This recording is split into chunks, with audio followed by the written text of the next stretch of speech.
Hannah Whitmore never imagined silence could be so loud. The kitchen clock ticked like a countdown, each second tightening the rope cutting into her wrists. She was tied to a wooden chair, her swollen belly pressed forward, her breath shallow and fast. Across from her, Vanessa Cole stood barefoot on the cold tile floor, calm and focused, holding a professional archery bow as if this were a private training session, not a nightmare. Vanessa lifted the bow slowly. The arrow slid into place with a soft click that made Hannah flinch harder than any scream could have. The sharp tip pointed directly at her stomach. 8 months pregnant. One wrong breath. One twitch. Behind Hannah, her 1-year-old daughter Lily cried from her crib in the living room, a thin, broken sound that cut through the air and into Hannah's chest. "Please," Hannah whispered. Her voice cracked. "She's just a baby. Don't do this in front of her." Vanessa's lips curved into a faint smile. "That's exactly why she should see," she said. "So she knows who really wins." Derek Whitmore stood near the doorway, pale and frozen. He was still wearing his work jacket, the one with the corporate logo stitched neatly over his heart. His hands trembled at his sides, but he did nothing. He didn't step forward. He didn't tell Vanessa to stop. His eyes flicked between the bow and the floor like a man watching his own life collapse in slow motion. Hannah turned her head toward him, tears streaking down her face. "Derek," she begged, "please, I'm your wife." For a moment it looked like he might move. His mouth opened, then Vanessa pulled the bowstring back farther. The tension hummed, sharp and alive.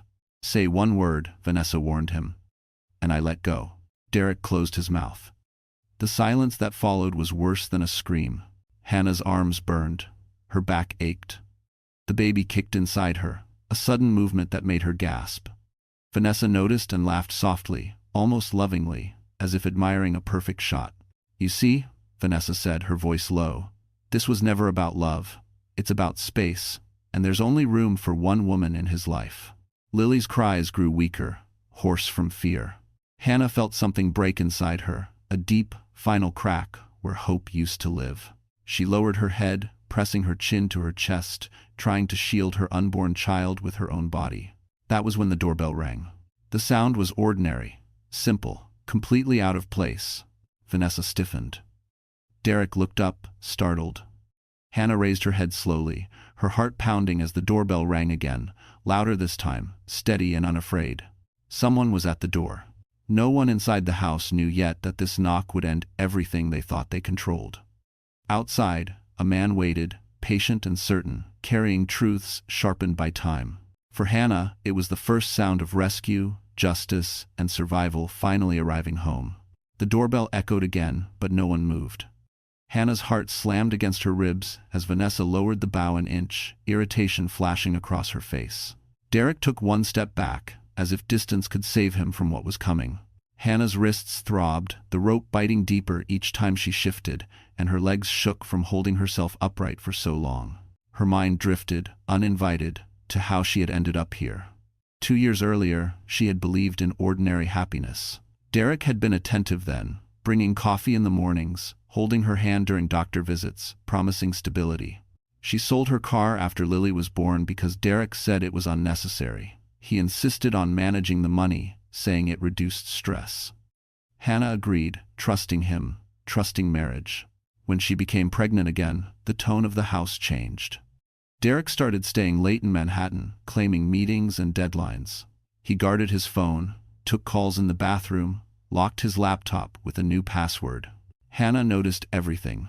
Yet she told herself she was tired, hormonal, imagining threats where none existed. She had no savings, no access to accounts, no family nearby.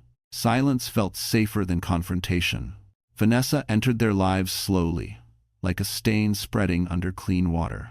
Derek introduced her as a fitness consultant, helping him stay sharp. She was confident, athletic, and unsettlingly comfortable in their home. She corrected Hannah on how to hold Lily, how to cook, how to speak. Derek laughed it off. Hannah swallowed her discomfort and apologized for being sensitive. The control tightened without Hannah realizing it. Derek kept her ID in his desk for safekeeping. He said driving wasn't safe while pregnant. He discouraged her from calling old friends, claiming they judged her. Days blurred together inside the house, filled with diapers, nausea, and quiet dread. Hannah began to feel smaller, as if the walls were closing in.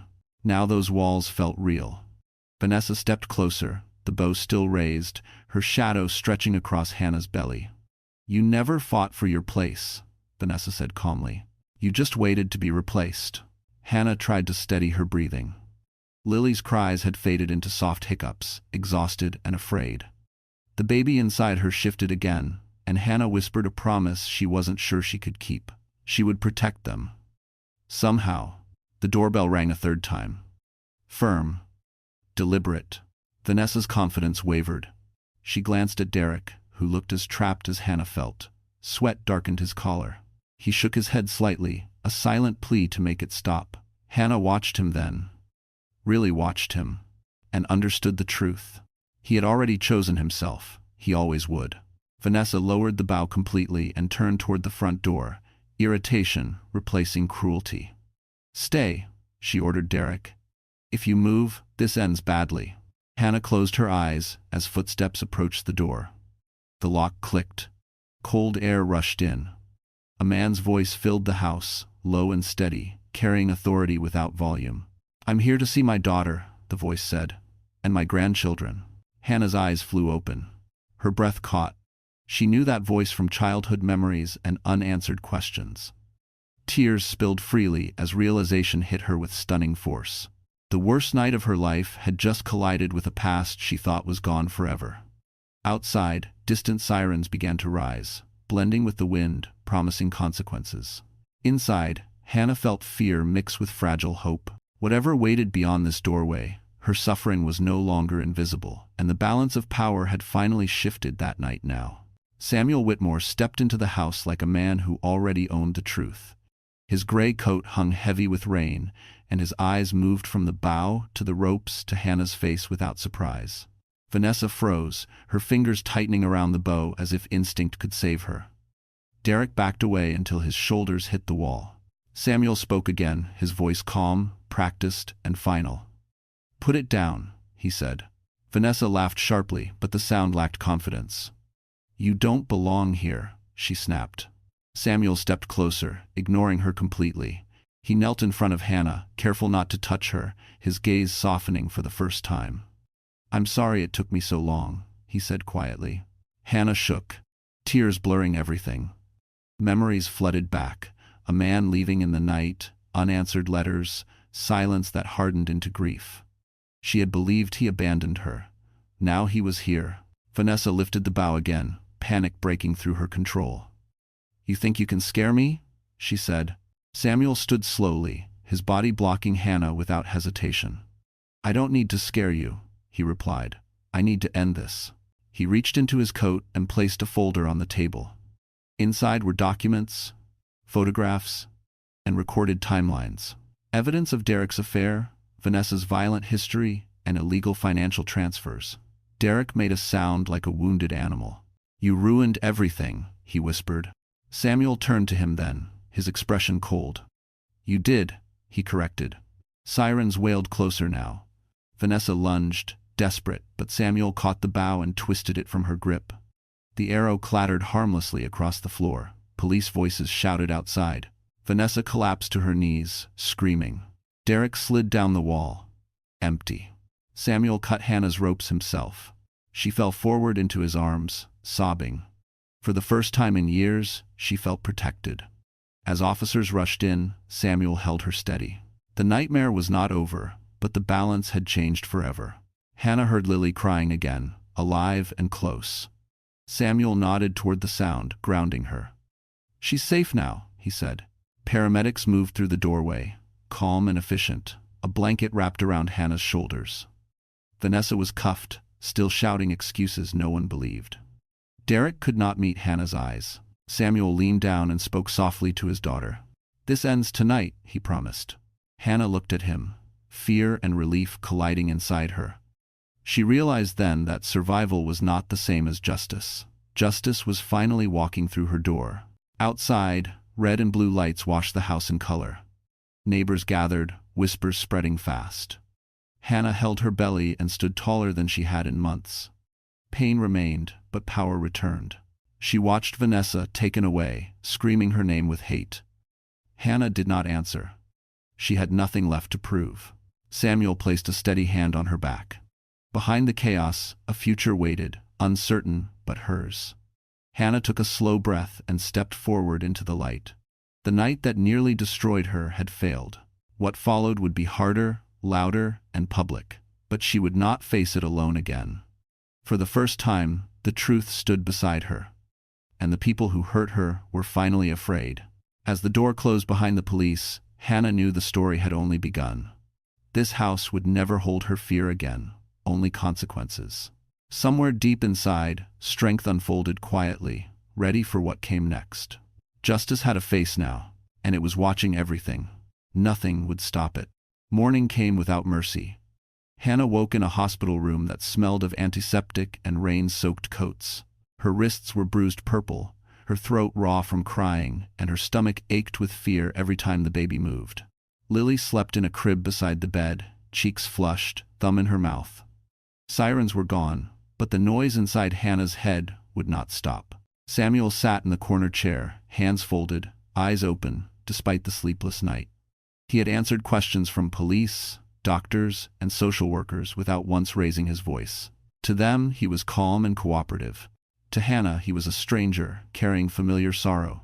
15 years of absence hung between them like unfinished business neither knew how to touch. The doctors said the baby was stable, but stress could trigger early labor.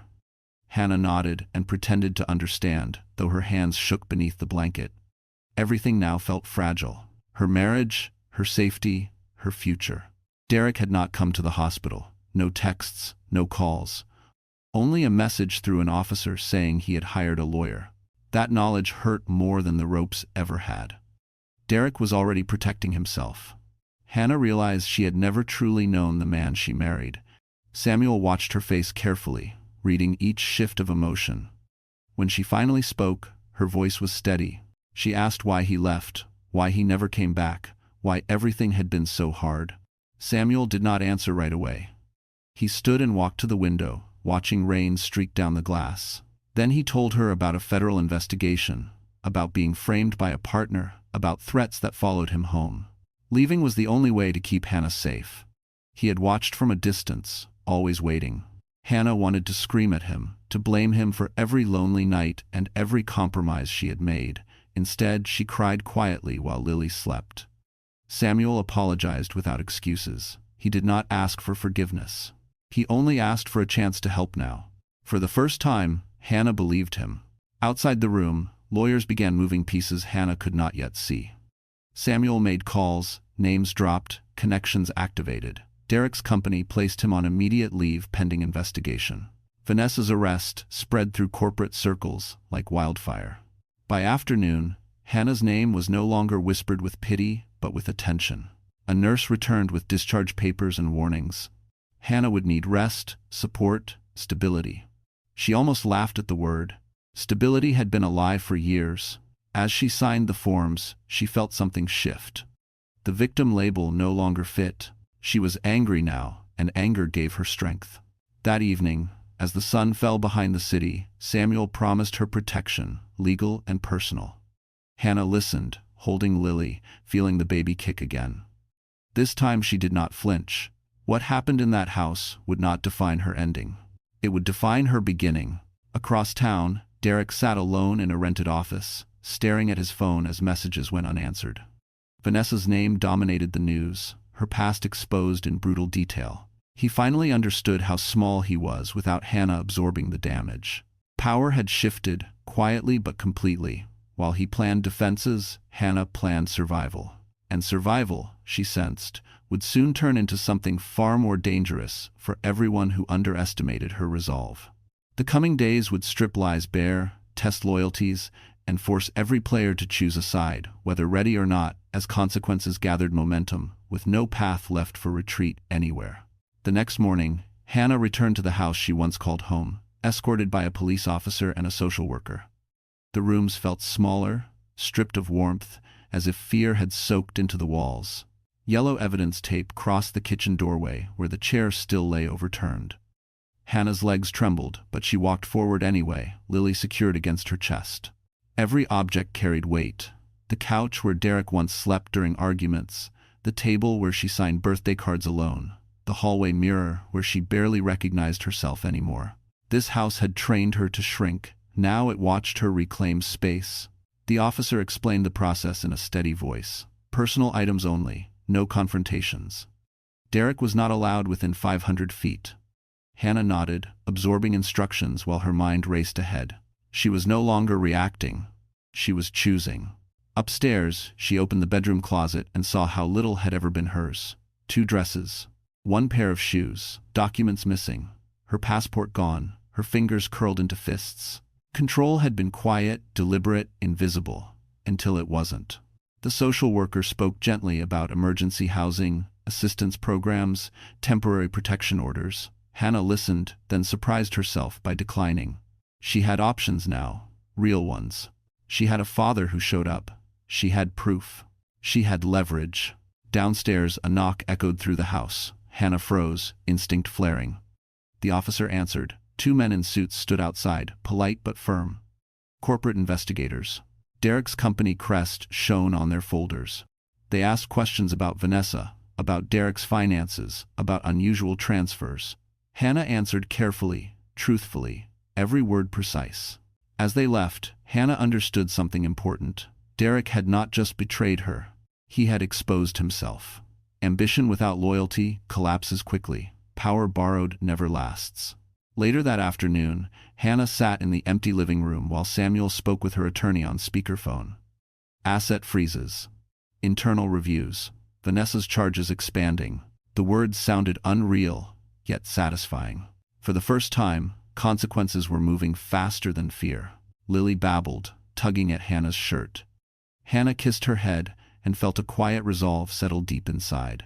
She would not raise her children in survival mode. She would build safety from the ground up.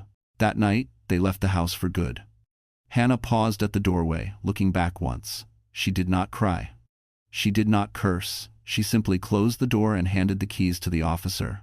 Across the city, Derek watched his email flood with suspensions, notices, unanswered pleas. He called Hannah and reached voicemail. He called Samuel and was blocked. For the first time, no one softened the fall for him. Hannah stepped into the waiting car beside her father, Lily asleep, her future uncertain, but finally her own. The road ahead would be hard, but it would be honest. And honesty, she was learning, was the beginning of real power. Behind them, the house stood silent, stripped of authority. Hannah did not know yet how public the fallout would become, how names would circulate, how doors would open and slam shut. She only knew that fear no longer drove her decisions. Each step forward felt earned, painful, and necessary. Tomorrow would bring courtrooms, headlines, and hard choices. Tonight brought breath, distance, and sleep. For the first time since her wedding day, Hannah rested without permission, without apology, and without waiting for someone else to decide her worth. Justice was moving closer now, and Hannah would meet it standing, not bound, carrying her children, her truth, and her future forward with unwavering calm inside. Court arrived faster than Hannah expected. The courthouse smelled like old paper and polished wood, a place where voices softened and footsteps echoed with consequence. Hannah walked in holding Lily's small hand, her belly heavy beneath a borrowed coat. Samuel walked beside her, steady, silent, present. Cameras waited outside, but inside the building, everything narrowed to procedure, order, and truth. Derek sat at the defense table when Hannah entered. He looked smaller than she remembered, shoulders hunched, confidence drained. He did not look at her. His attorney whispered urgently, flipping pages, already behind. Across the aisle, the prosecutor organized exhibits with calm precision. Vanessa was absent, held without bail after additional charges surfaced overnight. Her name hung in the room like a warning.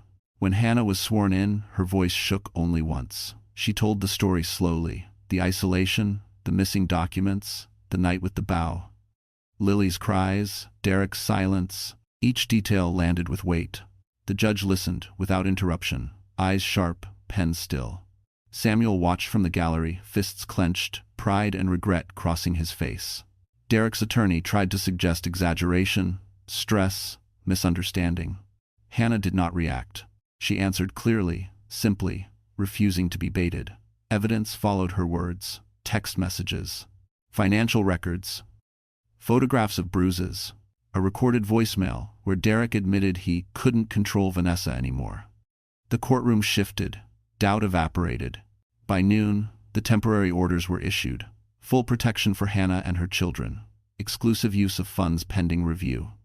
Derek barred from contact. Hannah felt air return to her lungs. This was not victory, but it was ground gained. Outside, reporters surged.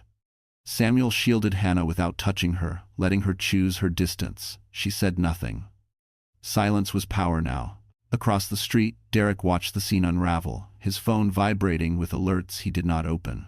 Sponsors withdrew. His company announced cooperation with authorities. The ladder he climbed snapped rung by rung. That evening, Hannah returned to the small apartment Samuel arranged. It was quiet, clean, temporary. She fed Lily, folded, donated clothes, sat with her thoughts. Fear still lived there, but it no longer owned the space. She began writing everything down, dates and details, reclaiming her story line by line. Before sleep fully claimed her, Hannah checked the locks twice and sat beside Lily's bed, listening to her breathe. She thought about the woman she used to be, the one who apologized for existing. That woman felt distant now. Pain had carved something harder, clearer. Tomorrow, she would testify again, sign affidavits, and face strangers who judged without knowing. She accepted that. What mattered was endurance.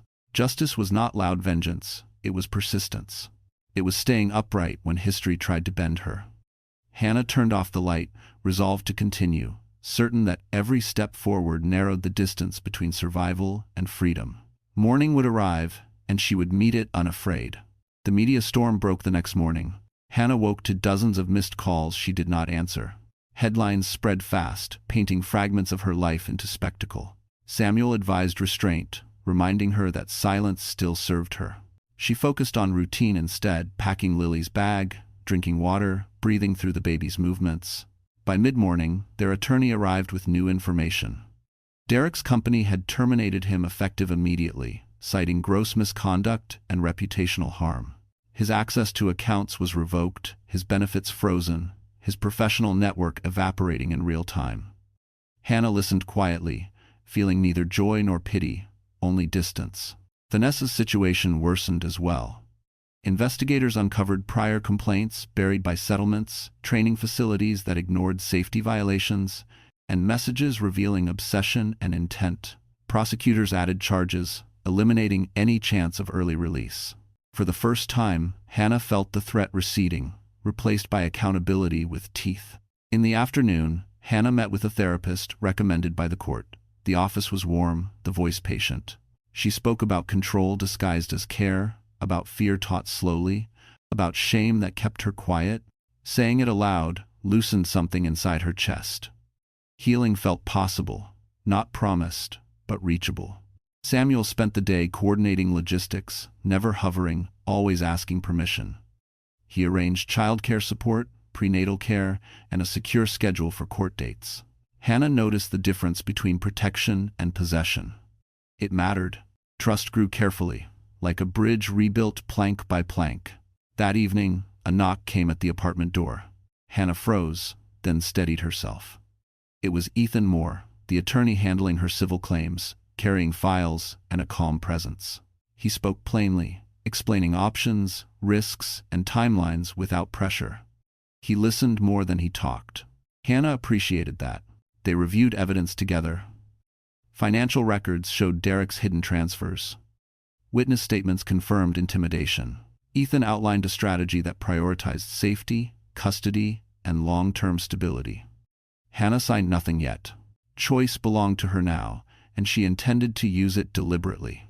After Ethan left, Hannah sat by the window watching city lights flicker on. Lily slept nearby, safe. The baby rolled gently inside her, steady and strong. Hannah rested a hand on her belly and felt grounded. The chaos outside no longer defined the center.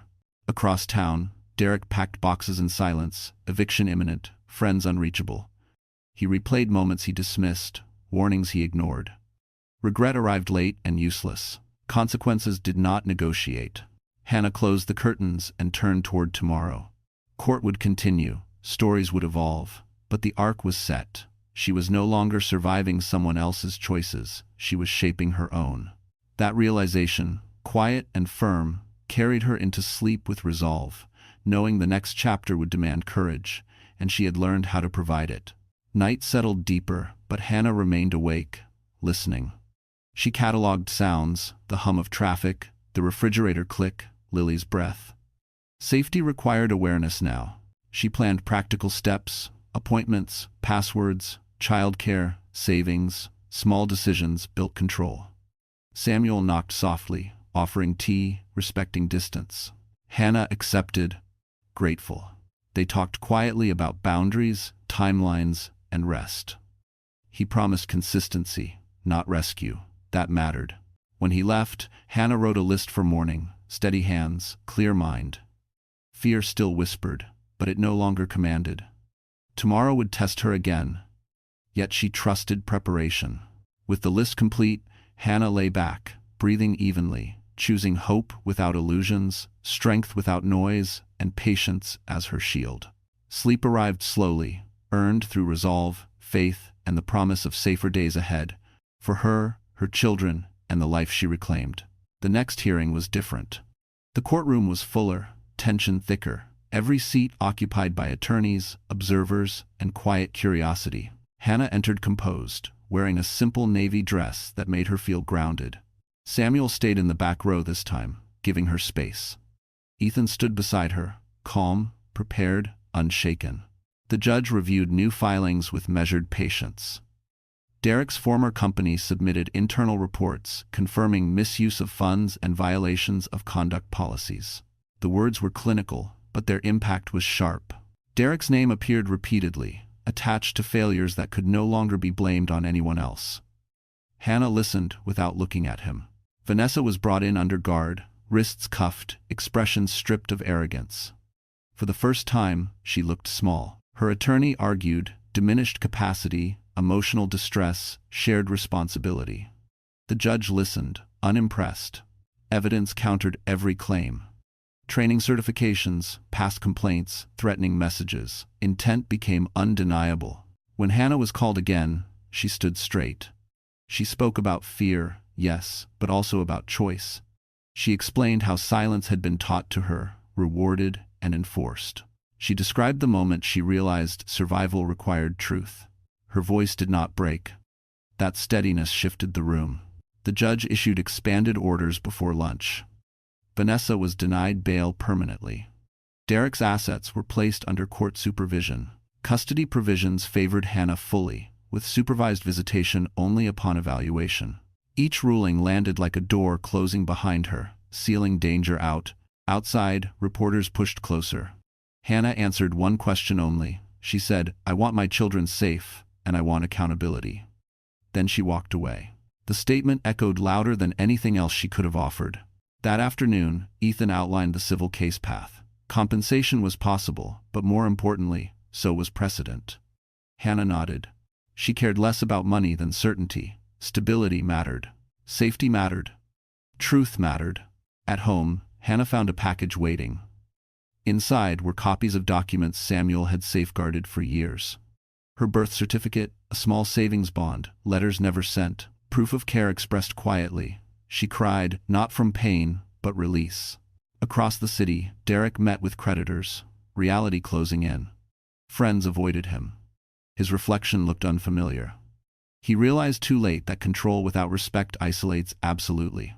That night, Hannah sat at the kitchen table, writing plans, school options, therapy schedules, work possibilities after maternity leave. Each line was a step forward. She felt tired, but purposeful. As she turned off the light, Hannah understood the shift. Power had moved not because someone saved her, but because she stood up and stayed standing. The case would continue. The world would watch. But her life was no longer a spectacle. It was hers, protected by boundaries, truth, and the certainty that consequences were finally real. She slept lightly, waking often, but without panic. Morning would bring new hearings, deeper scrutiny, and harder questions. Hannah accepted that weight. She had crossed the line between fear and action, and there was no return. Whatever came next, she would face it openly, with records, witnesses, and resolve. The story unfolding was no longer controlled by lies. It moved forward under light, pressure, and time. Hannah breathed slowly, counting each inhale, grounding herself in the present moment. She was still afraid, but fear no longer dictated her choices. Experience had hardened into wisdom. Pain had clarified priorities. Tomorrow promised confrontation, but also progress. Step by step, truth was reshaping her future, and she intended to meet it without flinching. Justice was approaching steadily now, and Hannah stood ready, grounded, alert, and unwilling to surrender anything ever again. The final twist began quietly, the way the most dangerous truths often do. 3 days after the expanded orders, Ethan called Hannah early in the morning and asked her to sit down before he spoke. His tone was controlled, but underneath it carried weight. New documents had surfaced overnight, documents Derek never expected anyone to connect to him.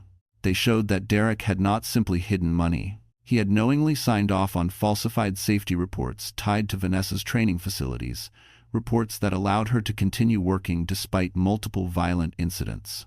One of those reports bore his digital signature, time-stamped months before the night Hannah was tied to the chair. It meant he had protected Vanessa long before he betrayed his wife openly. Hannah felt the room tilt. This was no longer just personal cruelty, it was systemic harm. Ethan explained what it meant in plain terms: criminal exposure, corporate liability, federal attention. Derek's silence during the attack was no accident. It was consistent with who he had been choosing to be for years. By noon, investigators requested a formal interview. Hannah was not required to attend, but she chose to. She sat in a quiet room, hands folded, answering questions carefully. She did not dramatize. She did not speculate. She told the truth, trusting it to stand on its own. The officers thanked her, and she knew something irreversible had been set in motion. That afternoon, Samuel finally told her the last secret he had kept. Years ago, while working in risk analysis, he had crossed paths with Derek's company. He recognized the warning signs early and had quietly monitored them, not realizing his own daughter would one day be affected. Guilt settled heavy between them, but so did resolve. When the news broke, it was immediate and brutal. Derek was arrested on charges related to fraud, obstruction, and endangerment. His former colleagues released statements distancing themselves. His lawyer resigned within hours. Vanessa's case expanded again, now tied directly to Derek's actions. The narrative shifted completely. Hannah watched the coverage without satisfaction. Only clarity. The man who let her suffer had built a life on enabling harm. Now that structure was collapsing publicly, piece by piece. She held Lily close and felt the baby move, strong and steady, as if reminding her why endurance mattered. That evening, Ethan visited briefly to explain next steps. Hannah would receive restitution. Custody was secure. More importantly, there would be no quiet escape for the people who hurt her. Accountability would be permanent, documented, unavoidable. As night fell, Hannah stepped onto the balcony and breathed in cool air. The city lights felt different now, less threatening, more distant. She thought about the woman she was becoming, shaped by truth instead of fear. Inside, Samuel watched her with pride and humility. He understood that his role was not to lead, but to support. Hannah had already done the hardest part herself. The final twist was not revenge, it was revelation. Derek had not been weak, he had been willing. Vanessa had not acted alone, and Hannah had not survived by luck. She survived because truth, once uncovered, demanded justice. And justice had finally answered. Tomorrow would bring sentencing arguments, restitution hearings, and a future rewritten under oath. Hannah knew healing would take time, patience, and vigilance. But she also knew fear no longer owned her voice. She would raise her children with truth, boundaries, and courage, teaching them that love without respect is never love, and silence is not safety. It would guide every decision she made from this moment forward. Sentencing day arrived with a quiet gravity that pressed on Hannah's chest. The courtroom felt colder, the benches harder, the air thinner. She wore the same navy dress, not for symbolism, but because it reminded her she had survived every day leading here. Lily stayed with a caregiver. The baby kicked steadily, a calm rhythm anchoring her breath. Derek entered in custody, wrists chained, eyes hollow. He glanced at Hannah once, searching for something he had forfeited. She did not look back.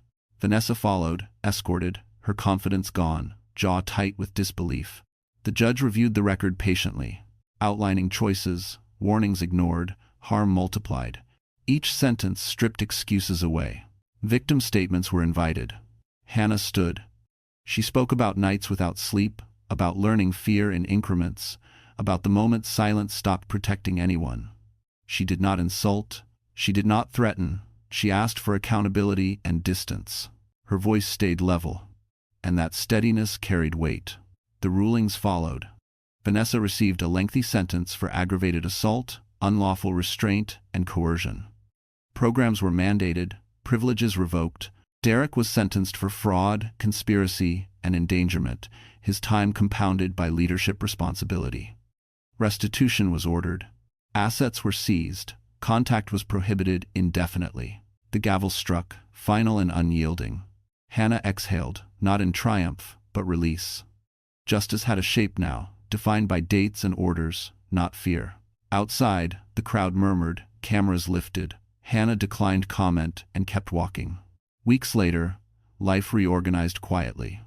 Funds arrived under court supervision, enough to secure stability without excess. Hannah moved into a sunlit apartment near a park. Lily learned new words. The baby arrived early but strong, a boy with steady lungs and a stubborn grip. Hannah named him Noah, a reminder that storms pass. Samuel visited often, always asking first. He helped without directing. Trust grew in practical ways, through consistency and respect. Ethan remained professional, present, and kind, guiding paperwork, then stepping back. One evening, over takeout and tired laughter, Hannah noticed how safe the room felt. That mattered. Derek's appeals failed. Vanessa's name faded from headlines into records. Consequences endured. Hannah enrolled in classes she postponed for years, rediscovering focus. Therapy continued. Healing did not erase memory. It integrated it. Spring came. On a quiet afternoon by the water, Ethan asked if Hannah would consider a future built slowly, transparently, together. No rescue, no rush. Hannah looked at her children, then at him, and said yes to possibility. The ending was not revenge, it was restoration. Hannah stood at the edge of her life, no longer bound, no longer quiet, carrying what she earned. Safety, truth, love chosen freely. The past remained documented, the future remained open. And for the first time, Hannah stepped forward without fear, certain that accountability had cleared the path she deserved. She prepared a small ceremony by the river, nothing extravagant, just witnesses who mattered. Vows were simple, promises practical, laughter unforced. Hannah wore white not for innocence, but for clarity. She kept her name, kept her boundaries, kept her voice. Ethan accepted all of it without negotiation. Samuel held Lily, smiling through tears, while Noah slept against Hannah's heart. When the sun dipped low, Hannah felt complete without being owned. The applause was quiet, sincere, earned. Later, as lights reflected on the water, Hannah understood the lesson fully. Power that harms collapses. Love that listens endures. Her story would travel, but it would no longer define her. She would define it. Tomorrow she planned breakfast, school runs, work, rest, and joy. Choosing ordinary days as victories, she would protect fiercely for herself and children. Life after the verdict did not slow down. It sharpened. Hannah learned that healing demanded structure, not slogans. Mornings began early with bottles warmed, shoes found, and calendars checked. She built routines because routines built safety. Therapy sessions turned memories into timelines, triggers into plans. She learned to ground herself when sirens passed, when doors slammed, when her phone vibrated unexpectedly. Work returned gradually. Hannah accepted a remote position with a small customer care team, flexible hours, and clear boundaries. The paycheck mattered, but dignity mattered more. Each completed task reminded her that competence had never left. It had only been buried. She saved quietly, opened accounts in her own name, and taught herself budgeting with patience. Independence felt earned, not gifted. Ethan remained present without pressure. He cooked badly, listened well, and respected pauses. They discussed expectations openly, including fears, custody schedules, and privacy. Hannah appreciated the absence of urgency. Love, she learned, could be calm. When disagreements arose, they stayed small because honesty stayed large. Trust accumulated through repetition, not declarations. Samuel adjusted too. He attended parenting classes with Hannah, not as an expert but as a learner. He apologized again when necessary and accepted limits without argument. Their relationship became practical and sincere. He showed up for school events, medical appointments, and quiet evenings. Consistency replaced regret. Public attention faded, replaced by normal days. Yet reminders surfaced. A bow in a sports store window tightened Hannah's chest. She practiced breathing, named the feeling, let it pass. Healing was not linear, it was workable. She celebrated small wins, like sleeping through the night, driving again, laughing without checking exits. One afternoon, Hannah received a letter from the court confirming restitution, completion, and permanent enforcement orders. She read it slowly, then filed it away. Closure did not require ceremony, it required certainty. With certainty came peace. Spring turned to summer. The children thrived. Lily learned to swim. Noah learned to grin. Hannah photographed ordinary moments and printed them, filling frames with proof of continuity. Life did not erase the past. It built beyond it. At a neighborhood gathering, a woman asked Hannah how she found the courage to start over. Hannah answered honestly. Courage came after preparation, after boundaries, after choosing truth repeatedly. It was not a trait, it was a practice. That night, Hannah and Ethan talked about marriage without fantasy. They agreed to counseling before vows, shared finances with safeguards, and mutual exit plans nobody intended to use. Planning for safety strengthened commitment. Hannah felt respected, not owned. The future looked steady. Not perfect, not dramatic, but grounded. Hannah understood now that justice had opened a door, but walking through required daily intention. She closed the journal, kissed her children, and turned off the light, ready for tomorrow, confident that ordinary peace was the reward she would defend. Before sleep, she set alarms, reviewed passwords, and placed documents in labeled folders. Preparation calmed her nerves. She texted her therapist, scheduled sessions, and noted progress without judgment. Hannah practiced gratitude carefully, naming 3 concrete facts each night. She also practiced vigilance, locking doors, trusting instincts, and asking for help. Balance mattered. Tomorrow included groceries, homework, meetings, and laughter. None were heroic. All were meaningful. She smiled, turned on the fan, listened to rain, and rested, knowing endurance, consistency, and kindness would keep rebuilding her life, steadily, honestly, and on her terms. With patience, she accepted uncertainty, protected joy, honored boundaries, and planned gently, believing tomorrow's quiet choices would compound into security, freedom, and lasting peace for her growing family through discipline, community, and love she trusted. Autumn arrived quietly, and with it came a sense of consolidation rather than conflict. Hannah noticed how her days felt fuller but less chaotic, shaped by intention instead of reaction. She walked Lily to preschool each morning, Noah strapped against her chest, breathing in the crisp air as leaves gathered along the sidewalks. Ordinary sights grounded her more than therapy ever could. Work responsibilities expanded, slowly and respectfully. Hannah was offered a supervisory role, not because of sympathy, but because she delivered results consistently. She accepted with clear conditions, negotiated hours, and documented expectations. The confidence surprised her, yet it felt natural, like a muscle finally used again. Independence, she realized, grew through decisions honored. Ethan remained steady. Their relationship deepened through planning rather than passion.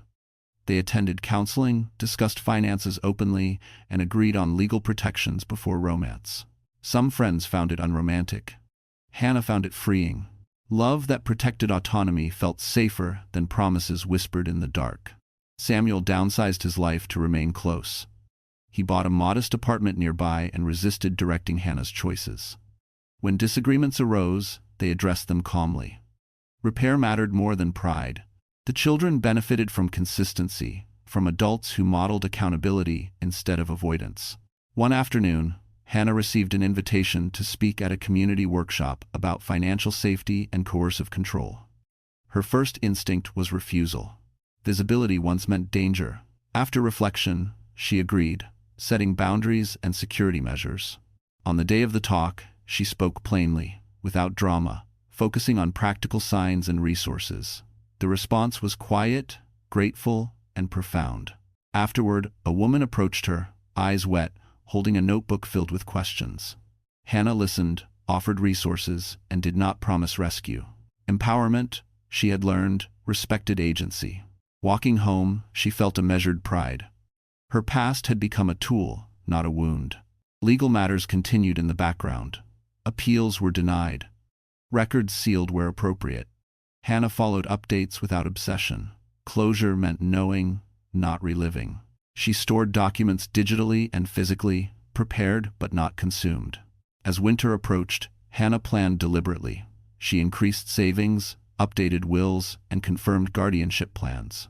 These tasks felt heavy, yet reassuring. Preparation equaled care. She involved Ethan transparently, and he responded with respect, never entitlement. One evening, as snow began to fall, Ethan asked Hannah if she would consider marriage in the spring. He did not kneel. He did not perform. He asked calmly, acknowledging her conditions and his responsibilities. Hannah took time, then agreed, smiling through tears she no longer feared. The chapter closed without spectacle. Hannah understood that healing did not require forgetting. It required building systems that made harm harder and safety ordinary. She tucked Lily into bed, rocked Noah gently, and stood at the window watching snow soften the city. Peace felt earned, maintained, and real. Tomorrow would bring routines, commitments, and growth. Hannah welcomed it, grounded in clarity, supported by trust, and guided by the knowledge that her life now belonged fully to her. She reflected on boundaries learned, mistakes forgiven, and courage practiced daily.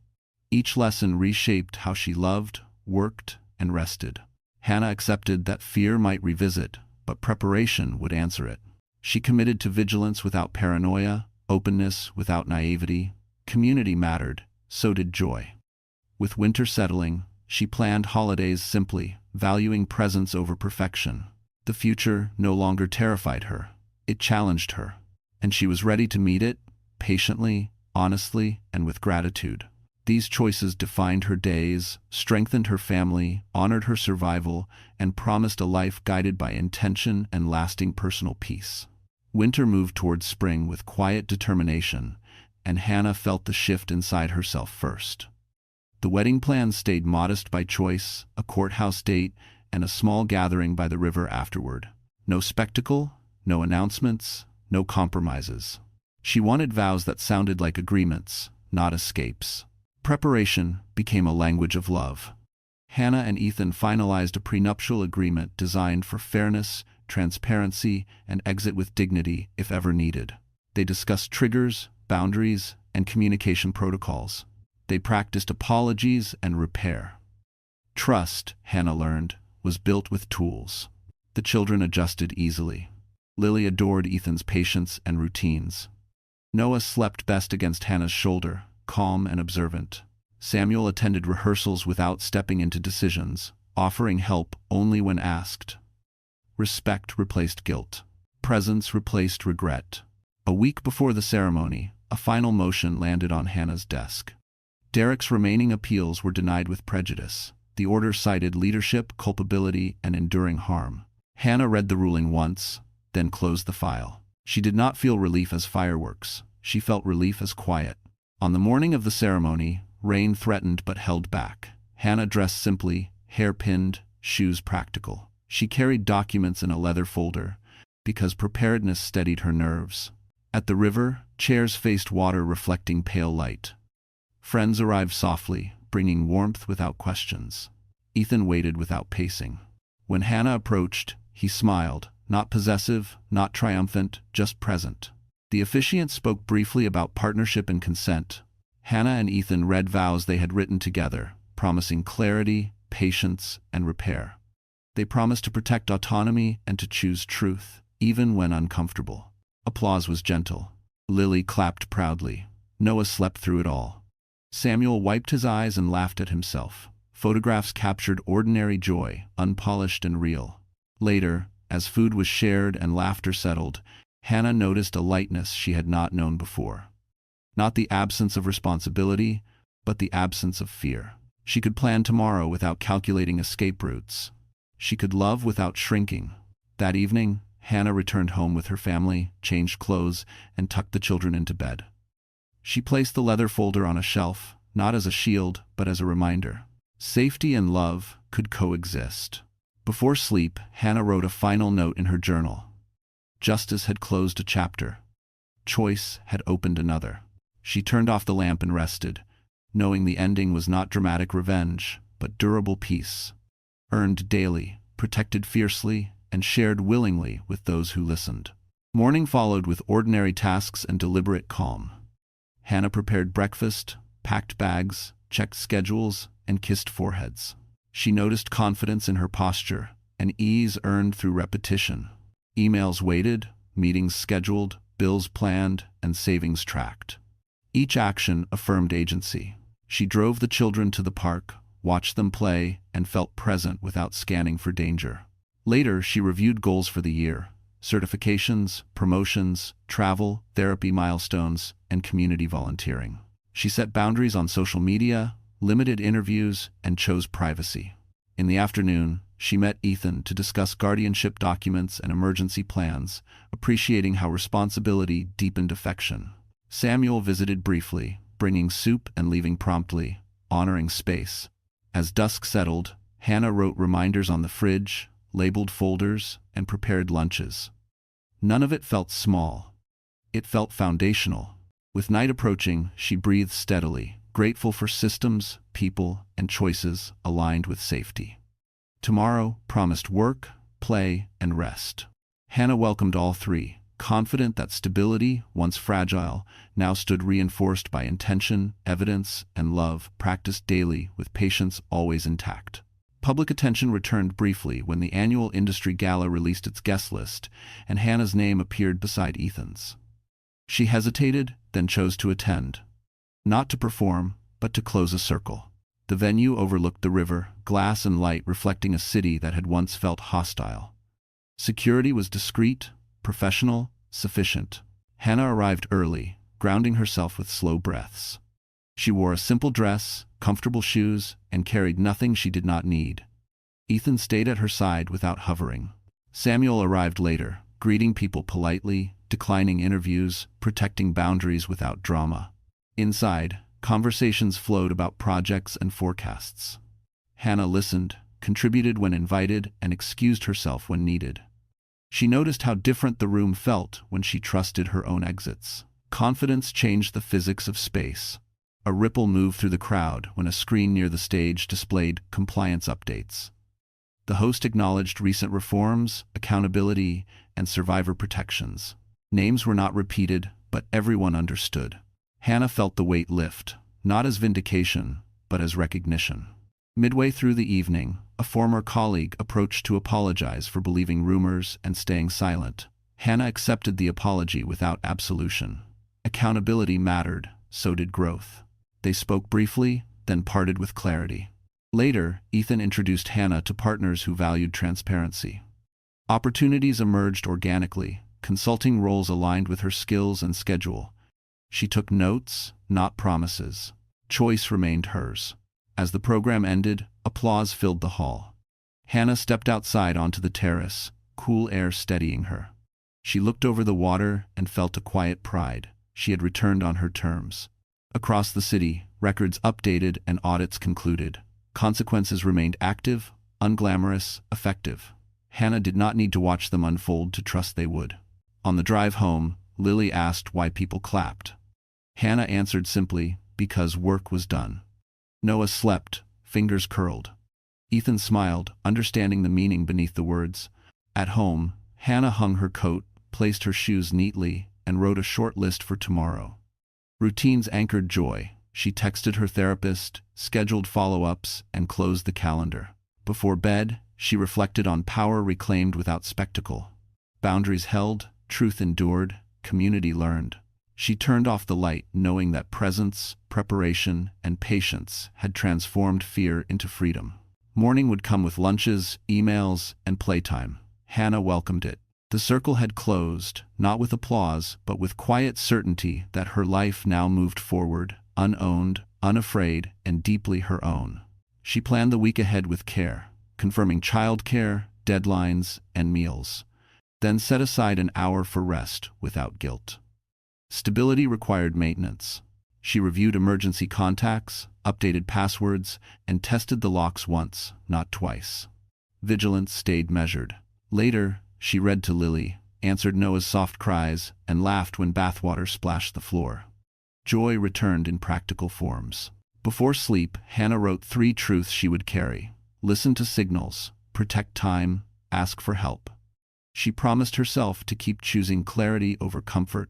The city hummed outside, ordinary and safe. Hannah breathed evenly, aware of scars that no longer dictated motion. Tomorrow would include work calls, school drop-offs, and a walk by the river. She felt ready, not fearless, but prepared, supported, and free to continue building a life defined by respect, shared responsibility, and quiet courage that lasted.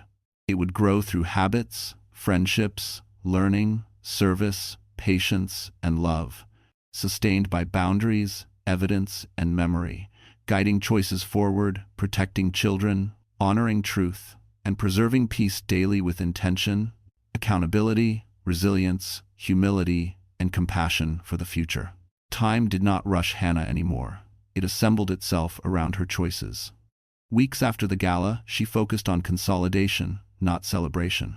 She declined interviews, delegated tasks, and protected mornings for school drop-offs and walks by the river. Stability was not dramatic, but it was deliberate. A quiet challenge arrived when a compliance committee requested Hannah's participation as an external advisor. The role offered influence and safeguards for others, yet visibility carried risk. Hannah evaluated terms with Ethan and counsel, set security protocols, and accepted for a defined term. Agency meant deciding the frame. Meetings were structured and practical. Hannah spoke plainly about warning signs, documentation, and accountability chains. She avoided personal detail, centering systems over stories. The committee adopted new reporting thresholds and survivor protections. Progress felt incremental and real. At home, routines strengthened. Lily practiced reading, Noah learned to crawl. Hannah posted schedules, labeled cabinets, and planned meals. Organization soothed her nervous system. Therapy continued weekly, then bi-weekly, focusing on trust, repair, and present awareness. Triggers lost intensity when named early. Ethan remained consistent. They scheduled check-ins, addressed disagreements promptly, and preserved personal time. Love felt cooperative, not consuming. Hannah noticed her body relaxing around him, a reliable signal she honored. Samuel supported without steering. He attended school events, handled repairs, and respected no as an answer. Repair became habit. Family meant accountability sustained. One afternoon, Hannah received confirmation that all enforcement orders were renewed without contest. The notice was brief, procedural, final. She filed it carefully and closed the folder. Finality freed attention for growth. With spring advancing, Hannah enrolled in a certification aligned to her work. Studying reclaimed ambition once postponed, she balanced deadlines with rest, declining overcommitment. Boundaries protected progress. A small setback tested resolve when an anonymous message referenced the past. Hannah documented it, informed counsel, and blocked contact. Preparedness prevented spiral. Fear passed without ceremony. Community expanded quietly. Hannah volunteered monthly, mentored a colleague, and accepted help when offered. Reciprocity replaced isolation. On a warm evening, Hannah and Ethan planned a family trip, choosing simple accommodations and clear itineraries. Anticipation felt safe. Before sleep, Hannah reviewed her list. Hydrate, move, document, connect, rest. She reflected on the distance traveled without erasing scars. Justice had opened a door. Discipline kept it open. Hannah turned off the light, listening to the city settle. The future no longer demanded courage every minute. It asked for attention, honesty, and care. She could give those freely now, grounded in systems, relationships, and self-trust earned over time. She planned the months ahead with calendars color-coded and goals measured. Mornings included movement, protein, sunlight, and silence. Evenings included stories, baths, gratitude, and preparation for tomorrow. Hannah practiced asking for help early, accepting support without debt, and offering help without control. She learned that resilience thrives on community and clarity. At work, Hannah documented processes and trained a successor, reducing dependence. She negotiated benefits, set availability windows, and protected vacations. Professional respect grew from consistency, not sacrifice. She declined roles that compromised balance.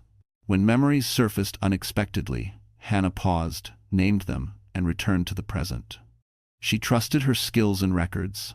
Safety was not luck, it was design. As seasons changed, Hannah felt pride without bravado. The arc of her life bent toward steadiness. She knew challenges would return in new forms, but she also knew her responses were different now. Prepared, supported, and self-directed, Hannah closed the day with calm certainty, choosing rest as an act of strength, and tomorrow as an invitation she accepted willingly with intention, patience, courage, accountability, humility. Change arrived through an unexpected invitation that felt heavier than praise. A national advocacy coalition asked Hannah to testify about systemic safeguards before a closed policy forum. No cameras, no applause. Just records, questions, and accountability. She agreed after reviewing security plans and limits, choosing impact over visibility. On the morning of the forum, Hannah packed deliberately. Documents organized, contacts confirmed, boundaries written. Ethan drove, not as escort but as partner, reminding her she could stop at any time. Samuel watched the children, routine steady, trust earned. Inside the conference room, professionals filled the table. Hannah spoke plainly about patterns, incentives, and failures that enable harm. She described controls without storytelling, focusing on prevention, reporting, and enforcement. The room listened. Notes were taken, commitments recorded. It felt substantial. During a break, a senior official approached privately. They thanked Hannah and offered a permanent advisory seat. Hannah asked for time. Permanence required capacity. She would decide later. Returning home, Hannah felt tired but centered. Contribution without exposure preserved her energy. She marked the day complete and rested. Days later, a small setback tested systems. A procedural error delayed a payment, triggering old anxiety. Hannah documented, called support, and resolved it calmly. The spiral never came. Practice had replaced panic. Summer advanced with ordinary victories. Lily learned to ride a bike. Noah took his first steps. Hannah celebrated with photos printed and framed. Memory mattered when curated by choice. Ethan proposed a weekend away to mark their anniversary. They planned childcare, routes, contingencies, and rest. Preparation made relaxation possible. The trip was quiet and restorative. One evening, Hannah received a letter from the coalition confirming policy changes influenced by the forum. The language was formal, the impact real. She felt pride without attachment. Samuel attended a school play and left early, respecting rhythms. Repair continued through reliability. Family felt balanced. At work, Hannah completed her certification and accepted a modest raise. She negotiated flexibility and documented scope. Growth stayed aligned with life. As the year turned, Hannah reviewed goals and closed what no longer served. She donated items tied to fear, kept tools tied to safety, and released grudges tied to pain. Forgiveness remained optional. Clarity was required. Before sleep, Hannah reflected on power redefined.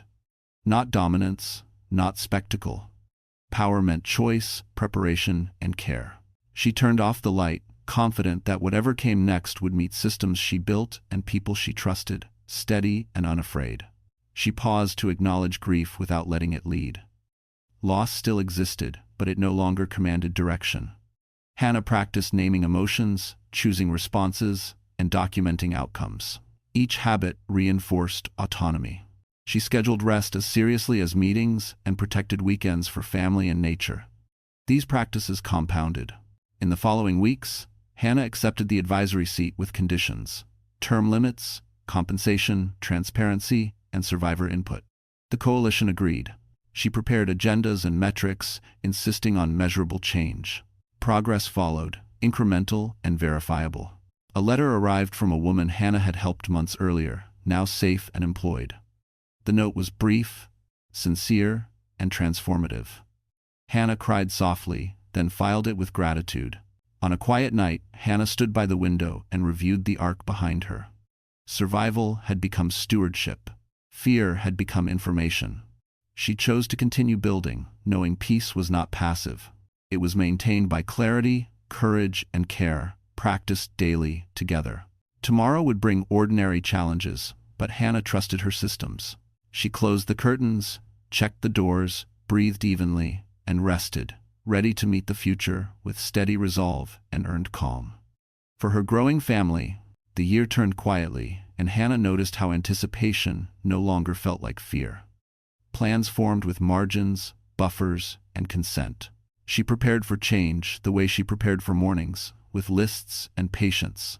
Stability had taught her how to want things again without bracing for loss. Ethan suggested expanding their home by one room, a practical idea framed with options. Hannah reviewed costs, timelines, and contingencies before agreeing. The renovation stayed modest, transparent, and documented. Watching walls shift without chaos felt symbolic, change without threat. Parent-teacher meetings came and went. Lily thrived, curious and confident. Noah followed his sister everywhere, determined and loud. Hannah attended events without scanning exits, enjoying applause meant for children, not survival. She learned to sit through joy. Work brought a new project requiring travel. Hannah evaluated childcare, schedules, and security before accepting one short trip. Preparation replaced dread. The trip succeeded. She returned, rested, proud, and present. Community ties deepened. Hannah hosted dinners with clear end times and shared expectations. Conversation flowed easily. Laughter arrived without effort. She noticed how safety created space for humor, creativity, and rest. A letter arrived from the court confirming compliance audits complete and orders permanent. Hannah read it once, then recycled the envelope. Permanence felt quiet, dependable, and sufficient. Ethan and Hannah revisited marriage plans, not out of doubt, but design. They adjusted agreements, updated wills, and reaffirmed consent. Love matured through maintenance. Hannah felt seen, not secured. Samuel planned a trip of his own, trusting systems Hannah built. Letting him go without anxiety felt like growth. Independence expanded in every direction. One afternoon, Hannah received an invitation to teach a workshop. She declined politely, protecting energy. Saying no felt like honoring yes. At dusk, Hannah walked the river path with the children. Lights reflected softly. She breathed evenly. The past no longer chased her. It informed her. She carried lessons without weight. That night, Hannah reviewed her calendar and smiled. Balance held. She turned off devices early and slept deeply. Morning came ordinary and kind. Hannah prepared breakfast, packed bags, and kissed foreheads. She moved through the day with confidence, earned, not borrowed. The story did not end with spectacle. It continued with practice. Hannah chose consistency, boundaries, and care. She chose love that listened and systems that protected. Each choice compounded. As seasons shifted, Hannah trusted herself fully. Whatever arrived next would meet a woman ready, supported, and unafraid to choose again. She planned ahead for holidays, travel, and emergencies, writing checklists that calmed her body. Financial reviews became quarterly rituals, shared openly and adjusted without shame. Hannah taught Lily about choices and boundaries using simple language, modeling respect daily. Noah watched everything, absorbing tone and rhythm. At work, Hannah mentored a new hire, emphasizing documentation and rest. She declined overtime and noticed productivity rise. Leadership noticed too, rewarding clarity over sacrifice. Hannah accepted praise briefly, then returned to routine. Friends gathered for a small celebration, not of survival, but of continuity. They ate, laughed, and left on time. Hannah cleaned the kitchen without resentment, grateful for quiet. Before sleep, she reflected on identity reclaimed. She was not defined by harm or heroics. She was a parent, partner, professional, and neighbor. She trusted her instincts and corrected mistakes quickly. Tomorrow would ask for ordinary courage. Hannah felt ready. She set alarms, closed blinds, and rested, confident that steady choices would continue to build a life defined by dignity, safety, and love. With patience, resilience, and community, Hannah moved forward intentionally, protecting peace, nurturing growth, and choosing hope daily for her whole family. Consequences settled into their final shapes during late summer, quiet but irreversible. Hannah noticed how the absence of chaos created space for reflection. Derek's sentencing updates arrived through official notices only, stripped of drama, confirming long terms, financial penalties, and permanent industry bans. Vanessa's incarceration followed a similar path. Appeals denied, privileges restricted, accountability sustained. The news no longer tightened Hannah's chest. It simply existed. Hannah focused on closure without obsession. She organized documents into a single archive, labeled clearly, encrypted securely, then placed the binder on a high shelf. Preparedness replaced vigilance. Knowing she could access proof without reliving it mattered. She allowed herself to stop checking alerts. At home, routines carried healing forward. Lily practiced piano patiently. Noah toddled after her with determined joy. Hannah cooked simple meals, planned groceries, and welcomed quiet evenings. These acts grounded her more than milestones ever had. Stability felt like progress. Ethan supported without commentary, matching Hannah's pace. They celebrated small wins with walks, not speeches. Their relationship thrived on transparency, not reassurance. Trust continued accumulating through ordinary reliability. Samuel visited weekly, sometimes helping, sometimes simply listening.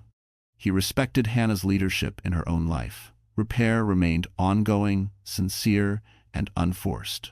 Family felt functional, not fragile. A final civil judgment arrived one afternoon, confirming restitution complete and damages satisfied. Hannah read the summary, signed acknowledgement, and closed the case file permanently. No ceremony followed. She stepped outside and breathed deeply, letting the chapter end. Community responses shifted too. Whispers faded, invitations became normal. Hannah chose selectively, protecting energy. She learned that closure included saying no to reminders. Work recognized her contributions with expanded responsibility and autonomy. Hannah accepted with clear limits, prioritizing sustainability. Success no longer required self-sacrifice. One evening, Hannah stood by the river with Ethan and the children, watching sunset paint the water. She felt gratitude without relief, strength without hardness. The past had consequences. So did endurance. Hannah understood now that justice was not loud satisfaction. It was quiet alignment. Actions met outcomes. Harm met limits. Care met continuity. As night settled, Hannah tucked the children in and reviewed tomorrow's plans. She felt capable, supported, and calm. The story that once threatened to define her now rested behind her, documented and resolved. She turned off the light knowing the ending was not an explosion, but a foundation. Consequences had landed where they belonged. Her life moved forward, steady and protected, built on truth, boundaries, and love that asked nothing back. Tomorrow arrived without alarms blaring, only light through curtains and familiar sounds. Hannah brewed coffee, packed lunches, and reviewed schedules with ease. She checked accounts, confirmed childcare, and sent a few emails. Everything worked. Later, she walked the park path, greeting neighbors by name, feeling present. She reflected on lessons learned. Document early, trust patterns, protect rest, choose allies. None were dramatic, all were durable. When evening came, Hannah read to Lily, soothed Noah, and shared a quiet meal with Ethan. They talked about plans, boundaries, and gratitude. Before bed, Hannah wrote one line in her journal, simple and true. The past was complete. The future was intentional. She slept, knowing safety was no longer temporary, but maintained through choices she would continue making, calmly, daily, and without apology. It felt earned, sustainable, and real. Hannah accepted uncertainty without fear, welcomed help without debt, and offered care without control. Each morning, renewed commitment, each night confirmed progress. The cycle continued, resilient and quiet, proving that endings can be solid beginnings when accountability holds and love remains attentive within families, communities, and futures built carefully together forward. A year after the verdict, Hannah marked progress, not with ceremonies, but with habits. She woke early, moved her body, reviewed plans, and chose calm. The river path became a classroom where patience replaced vigilance. She noticed how confidence arrived quietly, earned through repetition. Lily started first grade with a backpack too big for her shoulders, and courage bigger still. Noah followed routines, secure and curious. Hannah volunteered at the school library once a week, predictable and present. Stability taught the children what safety looked like. Work evolved into leadership grounded in boundaries. Hannah documented processes, trained teams, and protected time. She declined urgency disguised as importance. Results improved. Respect followed. She accepted praise briefly, then returned to practice. Ethan remained consistent, affectionate without pressure. They shared calendars, budgets, and expectations openly. Disagreements stayed specific and solvable. Repair happened quickly. Love felt collaborative, not consuming. Samuel settled into his role as grandfather with humility. He asked permission, kept commitments, and apologized when needed. Repair matured into trust that endured distance. One afternoon, Hannah received a letter from a woman she had met months earlier at a workshop. The woman wrote that she had left safely, documented evidence, and found work. The note was simple. Hannah cried softly, then placed it in a drawer marked Gratitude. Community expanded through service. Hannah helped design a local protocol for reporting concerns, focusing on clarity and follow-up. The work was unglamorous and effective. That mattered. Travel returned in measured ways. A weekend by the coast included checklists, rest, and laughter. Preparation made joy possible. Hannah watched the children play and felt present without scanning. At home, she curated reminders that anchored peace. Documents labeled, contacts updated, photos framed, systems maintained. Fear no longer drove maintenance, care did. As summer ended, Hannah reviewed goals and closed those completed. She updated wills, guardianship plans, and savings targets. Planning felt like kindness to the future. On an evening walk, Ethan asked Hannah how she defined success now. She answered without hesitation. Success was continuity with dignity. Success was choice exercised daily. Success was children who slept peacefully. Hannah slept deeply that night. Morning arrived gentle. She prepared breakfast, kissed foreheads, and stepped into the day ready. The past no longer chased her. It informed her. She carried lessons without weight, boundaries without bitterness, and love without fear. Hannah understood that healing was not an endpoint but a practice sustained by clarity, community, and care. The life she built stood firm, not because harm disappeared, but because accountability remained and attention stayed focused. She moved forward, grounded, grateful, and free. Committed to ordinary days she would protect fiercely for her family. Over time, Hannah learned to celebrate quietly. She marked anniversaries with notes, not posts, and measured growth by sleep, laughter, and follow-through. When stress surfaced, she returned to basics: water, movement, documentation, and rest. She taught Lily to name feelings and Noah to trust routines. Together they practiced consent, choice, and repair in small moments. Hannah stayed alert without suspicion, open without naivety. She kept mentors, maintained therapy, and scheduled joy deliberately. The future felt open yet structured, flexible yet protected. Hannah accepted uncertainty as normal and preparation as love. With each season, her confidence compounded. The story ended without spectacle, but with continuity she would defend daily, calmly, and together. It honored truth, rewarded patience, and placed children at the center, where safety belongs, teaching that justice can be quiet, durable, and kind, sustained by systems, relationships, and choices repeated with care over time through discipline, accountability, humility, resilience, and love together. The final chapter did not announce itself with drama, but with continuity that felt earned. Hannah woke before dawn, listening to the house breathe, and understood that safety had become routine. She dressed quietly, prepared breakfast, and packed lunches without hurry. The ordinary rhythm felt like victory. Sunrise painted the kitchen softly as Lily padded in, hair tangled, smiling. Noah followed, steady on his feet, reaching for Hannah's hand. These moments were the reward no court could grant. Hannah moved through them fully present, no longer calculating risk. Later that morning, the family walked to the river. Ethan carried the bag, unasked. Samuel met them there, respectful, warm, and unintrusive. They sat together, watching water move forward, without resistance. Hannah reflected on how her life now resembled that flow, directed but free. The past remained documented, not erased. Consequences remained in place, not celebrated. Derek and Vanessa existed only as records and lessons. Their absence no longer echoed. Justice had completed its work by staying. Hannah returned home and opened her journal for the last time in this chapter. She wrote what she had learned plainly. Truth grows when spoken early. Boundaries protect love. Preparation is not fear. Silence is never safety. Choice must be practiced daily. In the afternoon, Hannah helped Lily with homework and guided Noah through blocks scattered on the floor. Laughter filled the room. It was not loud, but it was real. Hannah realized she trusted this life enough to relax inside it. As evening came, Ethan cooked while Hannah reviewed plans for the week ahead. Work, school, rest, and joy shared equal space. Balance was no longer fragile. It was maintained through attention and respect. After the children slept, Hannah stepped outside alone. The city lights reflected across the river, familiar and calm. She thought about the woman she had been when fear directed her choices. That woman had survived. This woman was living. Hannah understood now that karma was not spectacle, it was alignment. Those who harmed lost access. Those who protected gained trust.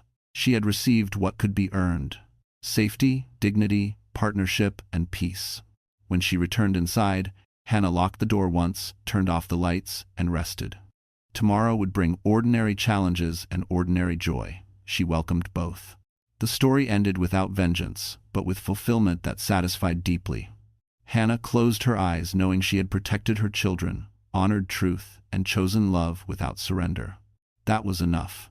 It was everything. She reflected on endurance, remembering nights of fear, and acknowledged the distance traveled without bitterness. Growth had not erased memory, but it transformed it into guidance. Hannah accepted responsibility for her future with humility, aware that vigilance and joy must coexist. She committed to continued learning, therapy, and community service, understanding that healing stays active. The children slept peacefully, unaware of chapters behind them, free to build their own stories. Ethan checked the windows quietly, not from fear, but care. Samuel sent a short message wishing them rest. Hannah smiled. Tomorrow promised work, play, and rest again. She would greet it prepared, compassionate, and steady, trusting systems, honoring boundaries, and choosing love that listens. In that choice, she found lasting freedom. This ending offered no spectacle, only continuity. Hannah accepted it gratefully, knowing quiet peace often follows great storms. She would guard it daily, teach it gently, and share it honestly. The cycle of harm ended here, replaced by care, accountability, and hope sustained through ordinary, intentional days lived forward. Her journey affirmed resilience, dignity, and love, leaving a legacy of courage for generations ahead, always. So, the story has come to a close. And if you're still here with us right now, truly still here, then something in this journey has touched your heart in a quiet but powerful way.